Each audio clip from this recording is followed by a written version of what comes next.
students. So today our experiment is gear tooth vernier caliper. ठीक है, तो gear tooth vernier caliper ये किस तरीके का इक्विपमेंट होता है. ठीक है, सो ये जो हमारा नॉर्मल जो वर्नियर कैलिपर होता है ये उसके जैसा होता है, लेकिन इसके अंदर दो पार्ट होते हैं. One is horizontal calliper and other one is vertical calliper. ठीक है, तो ये दो रीडिंग लेने के काम में आता है. तो बेसिकली जो रीडिंग हमें लेनी है उसके लिए हमें सबसे पहले ये चीज़ देखनी पड़ेगी कि जो हम टर्मिनोलॉजी क्या है गियर की जो हमें मेज़र करनी है. ठीक है, तो जैसे कि अगर आप देखो ये हमारे पास कोई गियर है. ठीक है, तो ये एक सेंटर के अबाउट एक सर्किल है. अगर इसका मान हम प्रोफाइल बनाएं तो एक सर्किल है जिसके ऊपर की टीथ कटे हुए हैं. ठीक है, तो यहाँ अगर हम बात करें तो ये जो मेरे पास है, अगर मान लो एक सर्कुलर कोई हिस्सा मैं मानूं कि ये इस तरीके से कोई एक सर्कुलर हिस्सा है. ठीक है, और यहाँ कोई सेंटर है. ठीक है, इस सेंटर के अबाउट ये कोई सर्किल है.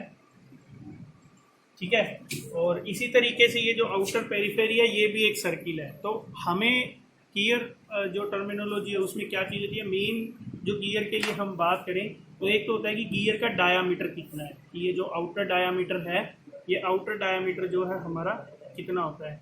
दूसरी चीज़ इसके ऊपर ये जो टीथ बने हुए हैं ये नंबर ऑफ टीथ कितने हैं. ठीक है, तो एक तो हमारे क्या हो जाएगा आउटर डायामीटर. ठीक है, जो कि सेंटर से लेकर के ये आउटर का जो डायामीटर है वो होगा. ठीक है, नंबर ऑफ टीथ. ठीक है, कितने टीथ हैं तो आउटर डायामीटर हो गया. इसके अलावा इसके अंदर कुछ टर्मिनोलॉजी क्या होती है कि ये जो गियर है जो कटा हुआ है इस गियर की थिकनेस होती है. ठीक है, तो गियर की थिकनेस होती है. हमें जो गियर टूथ वर्नियर कैलिपर के थ्रू जो मेजर करना है, हमें क्या करना है, कोर्डल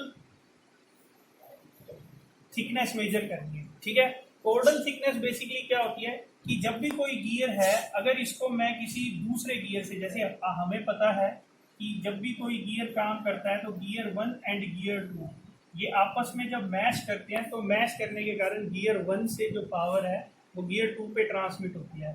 तो मान लीजिए कि ये गियर 1 है मेरा. ठीक है, और यहाँ पर कोई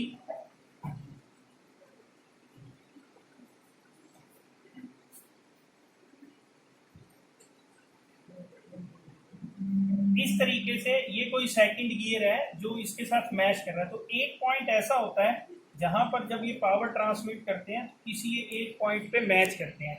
ठीक है, ये जो पॉइंट मैच करते हैं, अगर इन पॉइंट्स को मिलाते हुए हम एक सर्किल बनाएं जो कि एक इमेजिनरी सर्किल होता है, तो उसको हम बोलते हैं पिच सर्किल. ठीक है, तो जैसे कि अगर आप देखो डिटेल में हमारे पास ये डायग्राम है, इसके अंदर सारी टर्मिनोलॉजी है आपके राइटअप में जो दी हुई है. ठीक है, तो इसके अंदर ये हमारी सर्कुलर थिकनेस है, तो गियर का ये फेस है. ठीक है, फ्लैंक है और फेस विड्थ है. जो हमारा गियर है ये कितना है, ये फेस विड्थ है, और जो एक गियर है इसकी ये विड्थ है. ठीक है, और एक इमेजिनरी सर्किल होता है वो होता है पिच सर्किल डायामीटर. तो जो ये सर्किल का डायामीटर होता है पिच सर्किल का, ये होता है पिच सर्किल डायामीटर. ठीक है, तो इस तरीके से, और जो ये पिच सर्किल के ऊपर जो हाइट है, ये मान लीजिए पिच सर्किल है मेरा. ठीक है, तो मान लीजिए कि यहाँ पे मैच कर रहा है, तो ये जो ऊपर की हाइट है इसको हम बोलते हैं अडेंडम. ठीक है, और जो नीचे का पोर्शन है इसको बोलते हैं हम डिडेंडम. ठीक है, सो अडेंडम एंड डिडेंडम ये दोनों चीज. ठीक है, हम गियर टूथ वर्नियर कैलिपर की हेल्प से करते क्या है, हमें गियर टूथ वर्नियर कैलिपर की हेल्प से ये चेक करना होता है कि जो हमारे पास जो गिवन हमें स्टैंडर्ड है कि वो चीज़ बनी है कि नहीं बनी है. तो इसके लिए सबसे इम्पोर्टेंट चीज़ क्या होती है, हम सबसे पहले हमें पता है कि जो हमारा अडेंडम है. ठीक है, तो अडेंडम का फॉर्मूला होता है हमारे पास अगर हम बात करें तो अडेंडम के फॉर्मूला की, ठीक है, तो जो हमारे पास अडेंडम का फॉर्मूला होता है वो होता है एक मॉड्यूल के बराबर होता है, ठीक है। मॉड्यूल जो है वो गियर को डिफाइन करने की टर्म है, तो जो सेम मॉड्यूल के गियर होते हैं वो ही आपस में मैच कर सकते हैं। तो जो नॉर्मली अडेंडम होता है वो 1 मॉड्यूल के बराबर होता है, और जो हमारा मॉड्यूल है m, जिसको कि हम रिप्रेजेंट करते हैं, वो होता है हमारा पिच सर्किल डायामीटर और divide by number of teeth, ठीक है। पिच सर्किल डायामीटर, जो ये इमेजिनरी जो हमारा सर्किल है इसका diameter divide by number of teeth. और जो पिच सर्किल डायामीटर है, अगर इसको मैं कैलकुलेट करूं तो जो पिच सर्किल डायामीटर है वो होता है number of teeth into outer diameter divide by t+2,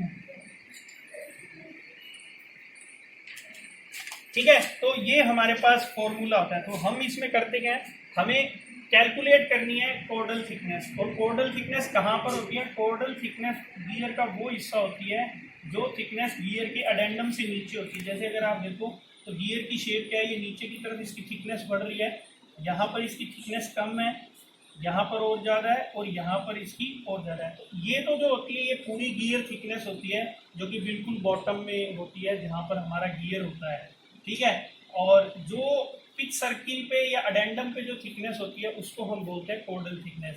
तो हमें कैलकुलेट करनी होती है कोर्डल थिकनेस। तो उसके लिए हमें जरूरी क्या है, तो जो सबसे पहले हमें ये वाली वैल्यू पता होनी चाहिए ताकि हम गियर पे यहाँ पर मेजर कर सकें कि कितना नीचे हमें मेजर करना है। तो हमें जो है अडेंडम की वैल्यू पता होनी चाहिए, ठीक है। अडेंडम को ए से डिनोट करते हैं, ए पता होना चाहिए। तो अडेंडम इज नॉर्मली 1 मॉड्यूल होता है, और जो मॉड्यूल है वो आता है pitch circle diameter divide by number of teeth से।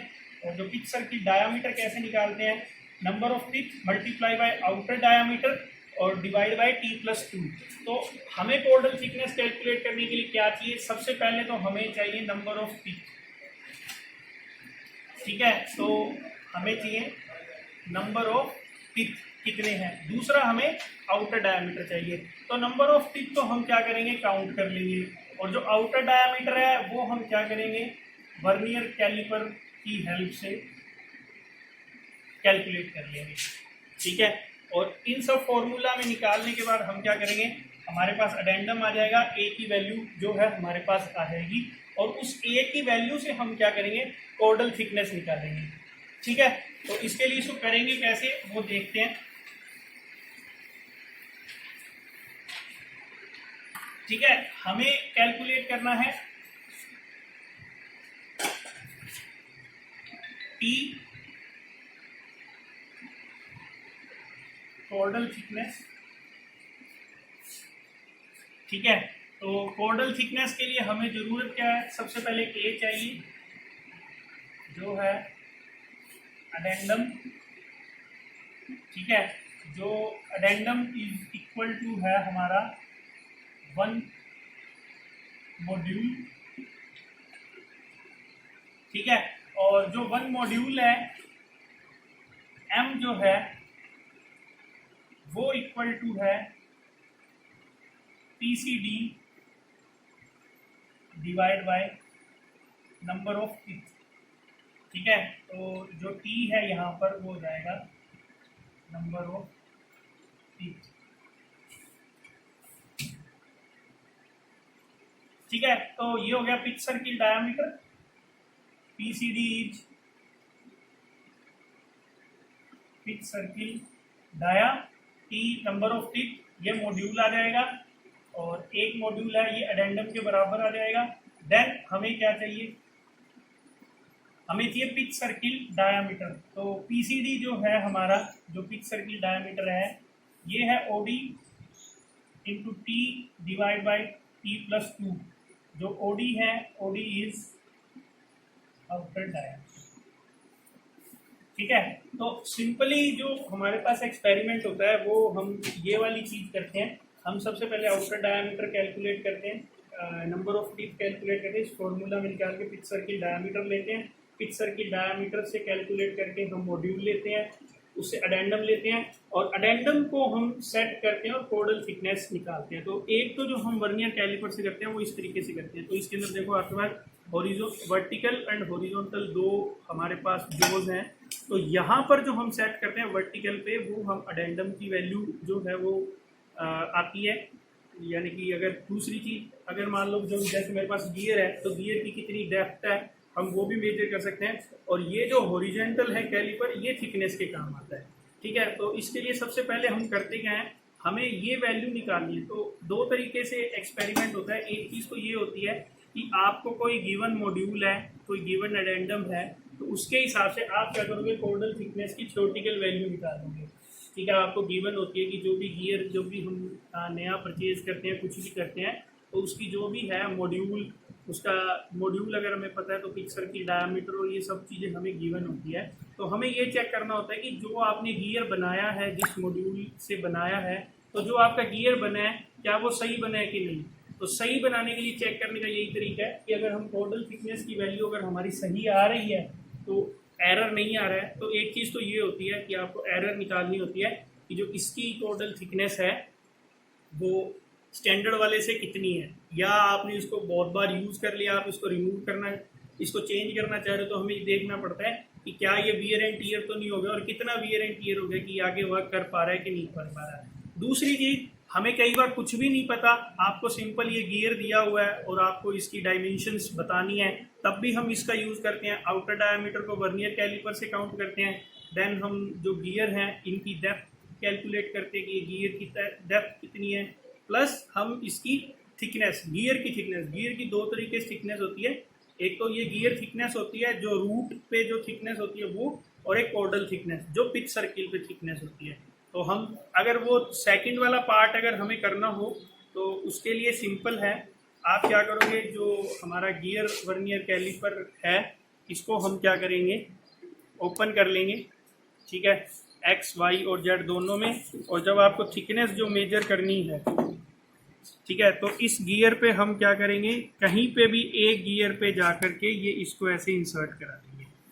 ठीक है, और यहाँ से आप ऐसे इसको वर्टिकल वाले को, पहले तो हमें यहाँ से ये कर दिया हॉरिजॉन्टल, जहाँ पर ये देखो, जहाँ पर ये गैप है, ठीक है, इस गैप को हमने मिला दिया।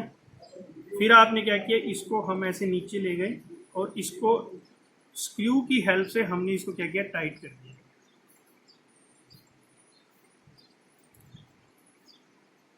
ठीक है, तो अब देखो यहाँ पर दो रीडिंग आएगी, एक आएगी जो आपके वर्टिकल पे और एक आएगी आपके हॉरिजॉन्टल पे जो वर्नियर की। तो जो हॉरिजॉन्टल है वो तो हमें देगी गियर की थिकनेस, और जो वर्टिकल पे है वो हमें देगी डेप्थ। ठीक है, तो एक चीज़ तो ये, तो इससे क्या है, आपके पास नंबर ऑफ गियर दे रखे हैं, तो आप नंबर ऑफ गियर की हेल्प से हम क्या कर सकते हैं कि उनकी डायमेंशन लिख सकते हैं कि जैसे नंबर ऑफ टीथ कितने हैं, आउटर डायमीटर कितने हैं। तो एक तो ये कर सकते हैं। दूसरी चीज़ हम क्या करेंगे, इसी के अंदर ये जो डेप्थ आई है इसकी बजाय हम क्या करेंगे, जो आपके पास अडेंडम की वैल्यू आई है, जैसे कि अगर ये फॉर्मूला से ये कैलकुलेट करते हुए जो हमें करना है, इसमें हम क्या करेंगे, जो अडेंडम की वैल्यू आई है उस अडेंडम की वैल्यू को हम इस पे सेट करेंगे। ठीक है, और जहां पर ये वैल्यू सेट हो जाएगी तो ये इसके अंदर कुछ वैल्यू रहेगा, और वहां पर हम क्या करेंगे, इसकी जो थिकनेस मेजर करेंगे। तो वो हम कैसे करेंगे, तो जैसे मान लीजिए ये मेरे पास जो गियर है, ठीक है, इस गियर का मैं डायामीटर, जो आउटर डायामीटर है, पहले वो मैं वर्नियर कैलिपर, जो हमारा नॉर्मल वर्नियर कैलिपर है उसकी हेल्प से इसका मैंने डायामीटर निकाला, या स्टैंडर्ड डायामीटर है। तो मानते हैं कि जो हमारे पास गिवन है वो आउटर डायामीटर जो है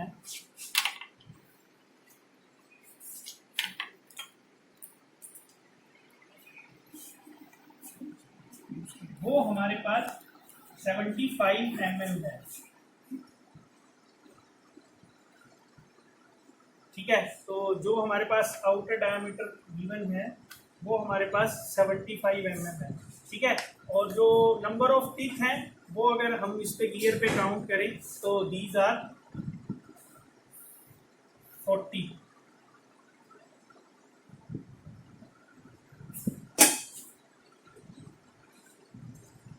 फोर्स करना उसको रोकना एक बंद 40। तो अब हम क्या करेंगे, इसकी हेल्प से पहले हम क्या करेंगे, पिच सर्किल डायमीटर कैलकुलेट करेंगे। ठीक है, तो पिच सर्किल डायमीटर क्या हो जाएगा, outer diameter 75 into 40 divide by 40 plus 2, तो ये जो हमारे पास वैल्यू आएगी पिच सर्किल डायमीटर की, ये हमारे पास आएगी 71.4 mm। तो ये हमारे पास आ जाएगी पिच सर्किल डायमीटर की, ठीक है। ये 75 है और ये आपको 40 है, ठीक है। तो एक वैल्यू तो ये आ गई हमारे पास पिच सर्किल डायमीटर की। हमें निकालना क्यों है? क्योंकि हमें अडेंडम चाहिए। तो पिच सर्किल डायमीटर आ गया। तो जो मॉड्यूल है, जो हमारे पास मॉड्यूल है, वो मॉड्यूल क्या हो जाएगा? 71.4 divide by number of teeth. तो नंबर ऑफ टीथ आ गया 40। तो जो हमारे पास मॉड्यूल है वो आएगा 1.78, ठीक है। तो जो अडेंडम होता है वो होता है 1 मॉड्यूल इक्वल टू mm के। तो जो हमारे पास मॉड्यूल है वो आ गया 1.78। तो अडेंडम मेरे पास क्या हो जाएगा? 1.78 mm, ठीक है। तो जो हमें बेसिकली वैल्यू चाहिए थी मेजरमेंट के लिए, वो जो चीज़ चाहिए थी हमें, वो ये अडेंडम चाहिए था। तो अडेंडम के लिए हमने किया क्या? सबसे फर्स्ट स्टेप हम आउटर डायमीटर बनाएंगे वर्नियर कैलिपर की हेल्प से, outer diameter. Then number of teeth calculate करेंगे, ठीक है। देन नंबर 3 हम पिच सर्किल डायमीटर कैलकुलेट करेंगे, ठीक है। नंबर 4 ये कैलकुलेट करेंगे, और ये नंबर 5 ये कैलकुलेट करेंगे। अब कॉर्डल थिकनेस है जो लास्ट जो है, इसको हम क्या करेंगे?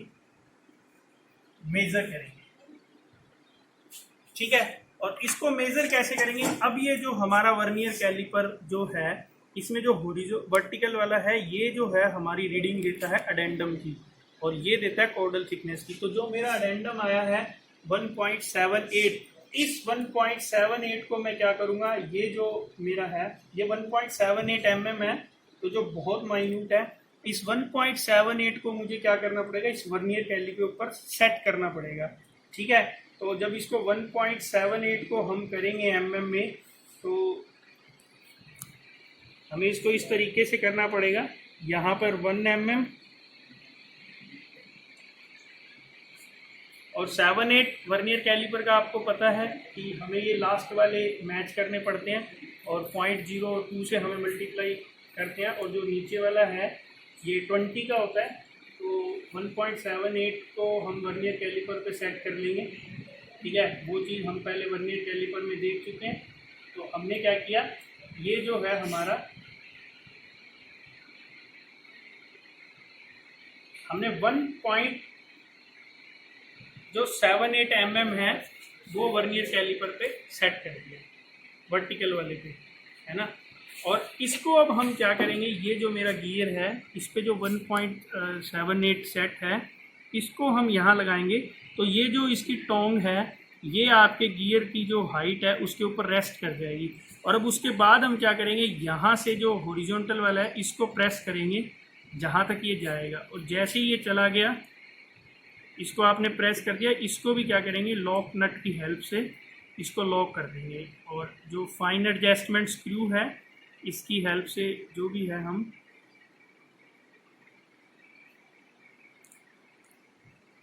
फाइन एडजस्टमेंट जो है वो और कर देंगे, ठीक है।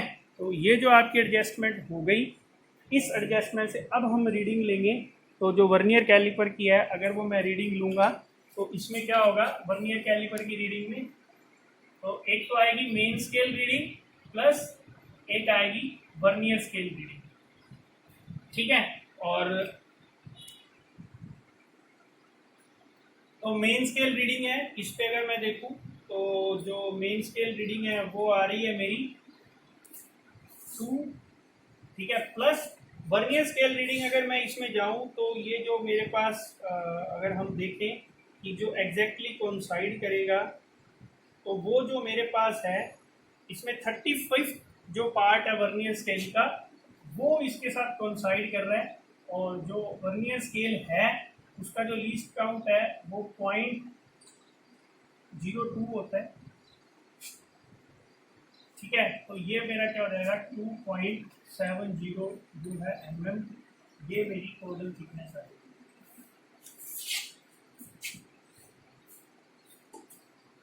ठीक है, तो 2.70 mm जो है मेरी कोर्डल थिकनेस आ जाएगी। इस तरीके से हम कोर्डल थिकनेस को कैलकुलेट करते हैं। या फिर हम क्या कर सकते हैं, अगर हमें ये नहीं करना, अगर ये पूरा दूसरा मेथड क्या है कि गर्मी जो कैलिपर क्या काम में आता है, हमें कुछ नहीं करना, सिंपली इसको लगाना है, डेप्थ कितनी है, विड्थ कितनी है, आउटर डायामीटर कितना है और नंबर ऑफ टीथ क्या है, तो हम ये भी मेजर कर सकते हैं। ठीक है।